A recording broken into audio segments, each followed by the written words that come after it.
आजकल हम लोग पूजा पाठ भक्ति स्वार्थ के वशीभूत होकर करते हैं। हर चीज हमें तुरंत प्राप्त होना चाहिए। हम में सब्र नाम की चीज नहीं होती। भगवान की भक्ति करते हुए हम सदा चाहते हैं कि भगवान जल्दी से जल्दी हमारी मनोकामनाओं को पूरा कर दें, लेकिन ऐसा नहीं होता। भगवान के समक्ष भी बहुत सारी रुकावटें होती हैं। आपका पूर्व जन्म का कर्म एक निश्चित समय जब आपकी कामना की पूर्ति होने का वक्त, ये सारी चीजें भगवान के समक्ष भी होती हैं। जब समय आता है तो भगवान निश्चित रूप से हमारी मनोकामनाओं को अवश्य पूरा करते हैं। भगवान की नजरों में, भगवान के मन में हम सदा निवास करते हैं, हम रहते हैं। हम उनसे कभी अपेक्षा न करें कि वो तुरंत हम पूजा किए और तुरंत हमें वो दे देंगे। समय आएगा तो निश्चित ही वो हमारा सहायता करेंगे और हमारा भाग्य बदल जाएगा। जैसा कि सूरज और उसकी पत्नी जो भगवान के परम भक्त थे और गरीबी की जिंदगी जीते थे, भगवान ने कृपा किया और उनके दुख दूर हो गए, उनकी गति अच्छी हो गई। एक गांव में एक परिवार रहता था जिसमें परिवार का मुखिया सूरज था और उसकी पत्नी का नाम सरोज था। सूरज को भगवान पर अटल विश्वास था। वह प्रतिदिन भगवान की पूजा पाठ करता था और अपने काम पर चला जाता था। काम से जो कुछ भी मिल जाता उसी से संतुष्ट करके रहता था।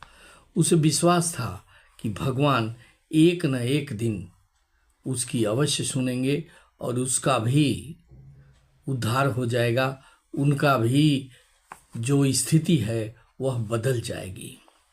लेकिन दूसरी तरफ उसकी पत्नी रोज दिन कहा करती थी कि देखो, तुम इतना पूजा पाठ करते हो फिर भी हमारी स्थिति बदतर ही है।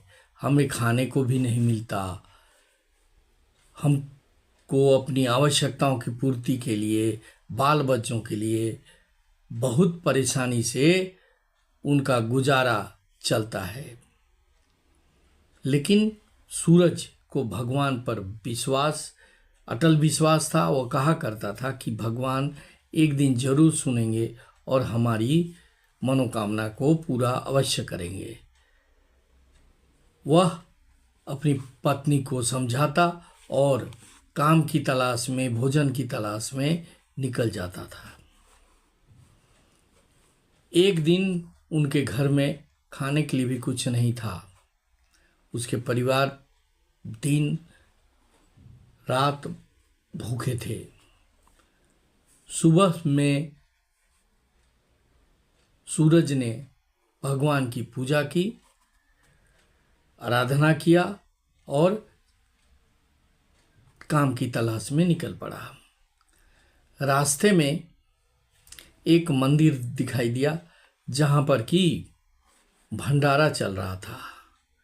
उसने भंडारे में अपना खाना खाया और अपनी पत्नी के लिए भंडारे से भोजन लेकर घर वापस आया।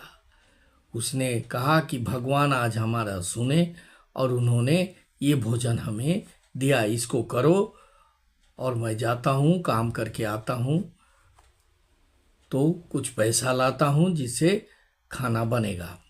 यह कहकर वह वापस काम में चला गया। रास्ते में उसे एक महात्मा मिले। उसने महात्मा जी को प्रणाम किया तो महात्मा जी ने कहा कि तुम्हें बहुत जल्द भगवान की कृपा प्राप्त हो जाएगी, तुम्हारा स्थिति सुधर जाएगी और तुम्हारा तकदीर बदल जाएगा। और महात्मा जी वहां से चल दिए। सूरज काम की तलाश में गया, लेकिन उसे कहीं काम नहीं मिला। शाम तक वह काम का इंतजार में बैठा रहा, लेकिन उसे काम नहीं मिली। थक हार कर वह वापस अपनी घर की ओर चल दिया। घर की ओर आते हुए रास्ते में उसे एक पोटली दिखाई दी। उसने पोटली को देखा और चारों तरफ नजर दौड़ाई कि कहीं कोई इस पोटली को तो गिरा कर नहीं गया। उसने बहुत देर तक इंतजार किया कि कोई आए और इस पोटली को ले जाए, लेकिन बहुत देर इंतजार करने के बाद भी वहां कोई नहीं आया। तब सूरज ने उस पोटली को उठाया और देखा तो उसमें बहुत सारे सोने चांदी के सिक्के थे, पैसे थे और बहुत सारे जेवरात भी थे।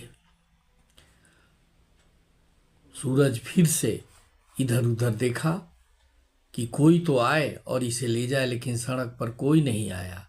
तब उस पोटली को लेकर सूरज अपनी घर की ओर चल दिया। घर पहुंचा तो उसकी पत्नी ने कहा काम मिला, तो उसने कहा आज भी कोई काम नहीं मिला, लेकिन भगवान ने हमारी सुन ली। उसकी पत्नी को विश्वास ही नहीं हो रहा था। तब उसने पोटली उसके हाथ में दी। उस पोटली को देखकर उसकी पत्नी आश्चर्यचकित रह गई और उसने कहा तुम सही कहते थे, भगवान ने आज हमारी सुन ली। हो सकता है उतने दिन तक पूर्व जन्म किए गए कुकर्म के कारण भगवान हमारा नहीं सुनते थे। आज हमारा कुकर्म समाप्त हुआ होगा और भगवान आज हमारी सुन ली। उसने उस पोटली को खोला। उन दोनों ने उसे जो धन थे उसको बेचा बाजार में जाकर और अपना बिजनेस, अपना काम शुरू किया और उनका स्थिति देखते देखते बदल गई। भक्तों, भगवान पर भरोसा करना कभी न छोड़ें। भगवान हमें देख रहे हैं और जब एक संयोग आएगा तो भगवान हमारी मदद करेंगे और हमारा जो परिस्थिति है वह निश्चित रूप से बदल जाएगा। हम कहाँ से कहाँ पहुँच जाएंगे यह हमें भी मालूम नहीं होगा। इसलिए तुरंत भगवान से प्राप्त करने की आकांक्षा को छोड़ देना चाहिए और सतत रूप से भगवान की भक्ति में लगे रहना चाहिए और यह सोचना चाहिए कि जिस दिन हमारे पूर्व जन्म के कुकर्म समाप्त हो जाएंगे उसी दिन भगवान हम पर कृपा अवश्य करेंगे। और ये निश्चित रूप से ये बात होती है कि जब समय आता है तो भगवान हमारी मदद करने के लिए अवश्य आते हैं। इसलिए हमें विश्वास रखना चाहिए कि भगवान हमारी परिस्थितियों को देख रहे हैं और एक दिन उनकी कृपा हम पर अवश्य होगी। इस संबंध में भक्तों आप क्या सोचते हैं कमेंट में अवश्य लिखें और यह वीडियो अच्छा लगा तो इसे सब्सक्राइब करेंगे, शेयर करेंगे और लाइक करेंगे ताकि अन्य लोगों को भी जो ज्ञान की आवश्यकता है वह मिल सके। Thank you very much. जय हिंद, वंदे मातरम।